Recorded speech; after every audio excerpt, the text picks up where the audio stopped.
Karar verdim, gidiyorum bilmediğim yerlere.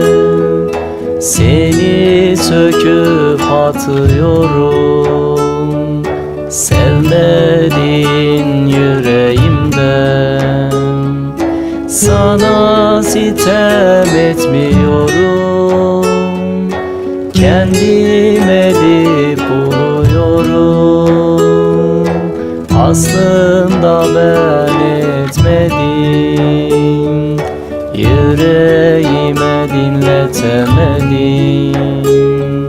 Sen hep içimde ukdesin, yüreğimde şahanesin.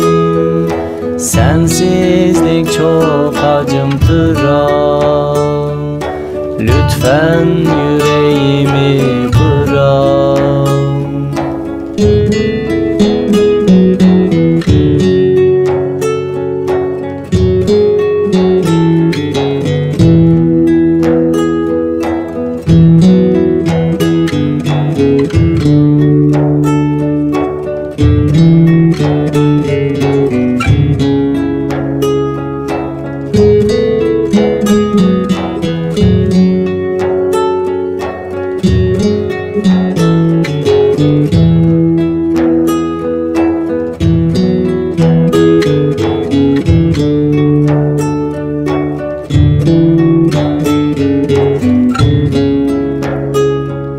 Neden her yerde varsın, yüreğimi yakarsın? İçimi yerken sen uzaktan bakarsın. Sen her gece düşümde, beynimin orta yerinde. Mekanın hep aynı senin, yüreğimin köşesinde. Sen hep içimde ukdesin, yüreğimde şahanesin. Sensizlik çok acımtıran, lütfen yüreğimi bırak.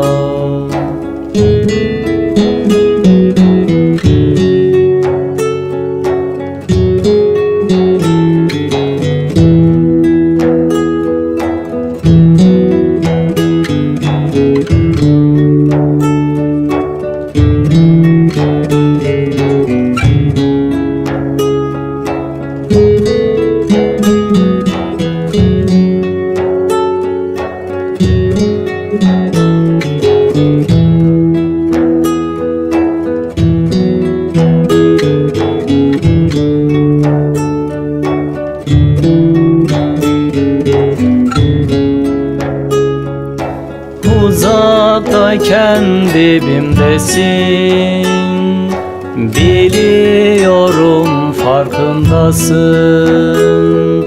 Susarak özlüyorum, her daim aklımdasın. En acısı da buydu, yüreğime dokundun. Sen beni unutunca yüreğimde sana uydum. Sen hep içimde ukdesin, yüreğimde şahanesin. Sensizlik çok acımtıra, lütfen yüreğimi